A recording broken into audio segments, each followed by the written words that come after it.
Hello friends, और हाल ही में इसरो ने एक और तस्वीर चांद का शेयर किया है जो कि चंद्रयान 3 के द्वारा लिया गया था, और वो ये है।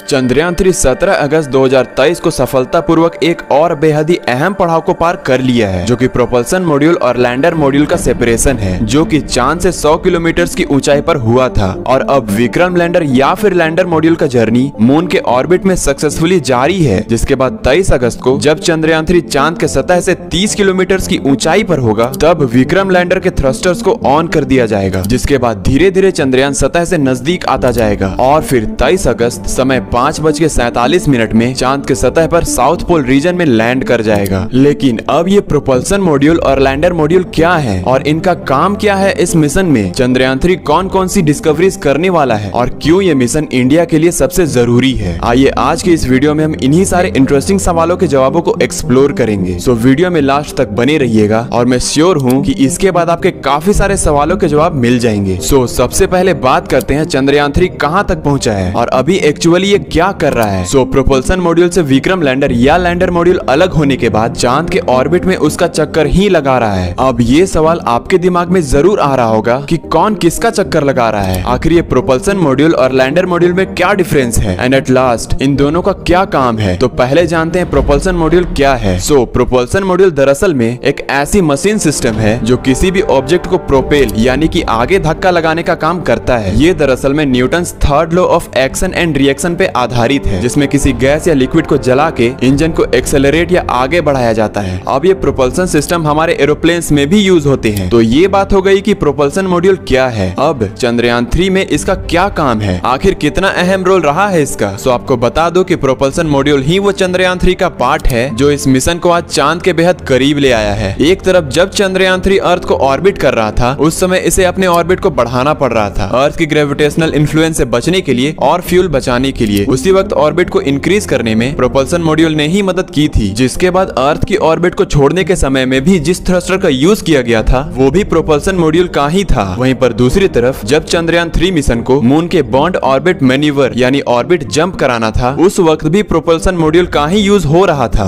अब नॉर्मली प्रोपल्सन मॉड्यूल का काम तो इतना ही होता है, बट यहाँ ठहरा हमारा इसरो। इसने प्रोपल्सन मॉड्यूल को 2-in-1 जैसे इस्तेमाल किया है। पहले उन्होंने इस पर स्पेक्ट्रोपोलरिमेट्री of the habitable planet earth यानी शेप नाम का एक इंस्ट्रूमेंट इंस्टॉल किया है, जो अर्थ की ही तरह हैबिटेबल एक्सोप्लैनेट्स को डिटेक्ट करके उनके केमिकल कंपोजिशंस को स्टडी कर सकता है। जिसके बाद 17 अगस्त 2023 को प्रोपल्सन मॉड्यूल डिटैच यानी कि लैंडर से अलग होने के बाद रिले सैटेलाइट की तरह काम करेगा। अब ये रिले सैटेलाइट दरअसल में इंफॉर्मेशन को स्पेस से धरती तक पहुंचाने का काम करते हैं, और यही प्रोपल्सन मॉड्यूल रोवर और लैंडर से आए इंफॉर्मेशन को बिना कोई डेटा इंटरप्शन के पृथ्वी पर मौजूद India deep space network antenna के ओर रिले करेगा। अब ये एक बहुत ही बड़ा स्टेप है, क्योंकि हमें किसी और देश के रिले सैटेलाइट की जरूरत नहीं पड़ेगी और हमारा डेटा भी सुरक्षित रहेगा। अब इतने सारे प्रोपल्सन मॉड्यूल के बात करने के बाद आते हैं चंद्रयान 3 के मोस्ट इंपोर्टेंट पार्ट में। सो ये है विक्रम लैंडर या लैंडर मॉड्यूल, जो 17 अगस्त को प्रोपल्सन मॉड्यूल से अलग होने के बाद सतह की ओर तेजी से बढ़ रहा है। वहीं पर प्रोपल्सन मॉड्यूल ऑर्बिट में रहते हुए ही सारा काम करेगा।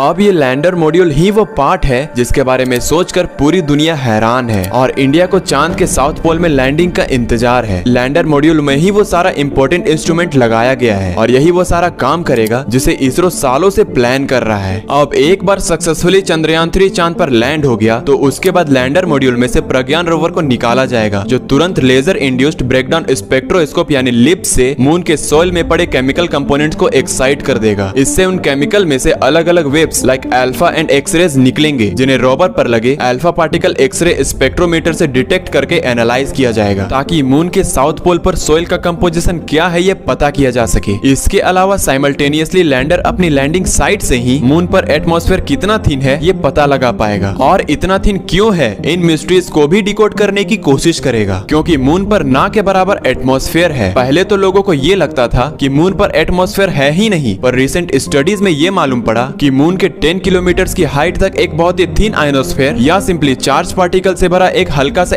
एटमॉस्फेयर का लेयर है और जिसके एक्सिस्ट करने का एक्यूरेट रीजन अब तक किसी को मालूम नहीं। सो चंद्रयान 3 का लैंडर मॉड्यूल बेसिकली अपने रैम्बा और चेस्ट इन सेंसर्स के मदद से मून के आयनोस्फेयर का हीट कंडक्शन प्रॉपर्टीज और टेम्परेचर के बारे में हमें प्रिसाइज डेटा देगा। इसके अलावा मून पर अर्थक्वेक्स डिटेक्ट करने के लिए लैंडर पर इंस्ट्रूमेंट फॉर ल्यूनार साइस्मिक एक्टिविटीज यानी कि इल्सा डिटेक्टर फिट किया गया है और लैंगमुर प्रोब यानी एलपी भी लगाया गया है जो सन से आते हुए प्लाज्मा वेव्स को डिटेक्ट कर पाएगा। यानी मून का एटमॉस्फेयर पूरी तरह से सूरज के पावरफुल रेडिएशन का नतीजा है या फिर चांद के केमिकल कंपोनेंट्स का। इसका एक एग्जैक्ट आंसर हमारा चंद्रयान 3 पता लगा सकता है। अब ये मिशन इंडिया के लिए बहुत जरूरी है। आखिर क्यों? सो मैंने जितने भी डिस्कवरीज अभी आपको विक्रम लैंडर के बारे में बताया, ये डिस्कवरीज आज तक किसी भी देश ने नहीं किया है और अगर इंडिया इस मिशन को सक्सेसफुली कर लेता है तो इंडिया वो पहला देश बन जाएगा जिसने इन कामों को कर दिखाया होगा। अगर चंद्रयान 3 का मिशन सक्सेसफुल होता है तो उससे इंडिया स्पेस सुपर पावर कहलाने के साथ साथ पहला वो देश बन सकता है जो पृथ्वी के क्रिएशन और इवोल्यूशन से जुड़ी थ्योरीज को प्रैक्टिकली प्रूव कर सकता है। क्योंकि साइंटिस्टों के अकॉर्डिंग मून के साउथ पोल पर स्पेक्ट्रोस्कोपिक के जरिए देखा गया है कि वहाँ आइस के फॉर्म में वाटर के मॉलिक्यूल्स काफी ज्यादा मात्रा में मौजूद हैं और वहाँ के क्रेटर्स के अंधेरे कोनों में जमा हुआ पानी तो चांद और पृथ्वी जब पैदा हुए थे तब से ही वहाँ पर मौजूद है। साथ ही ये देखा गया है कि मून पर कुछ मैग्नेटिक फील्ड एनोमलीज भी हैं। वहाँ भी बिल्कुल अर्थ की ही तरह एक अनइवन मैग्नेटिक फील्ड है। मतलब अगर हम इस मैग्नेटिक फील्ड का पता लगा पाए तो हम भी ये समझ सकते हैं कि क्या चांद ओरिजिनली हमारे पृथ्वी से ही टूटकर बना था। सो इन्हीं सारे इंपॉर्टेंट सवालों के चलते ये मिशन इंडिया के लिए बहुत ही जरूरी है। सो इन सारे सवालों के जवाब तो 23 अगस्त समय 5:47 में ही पता चलेगा।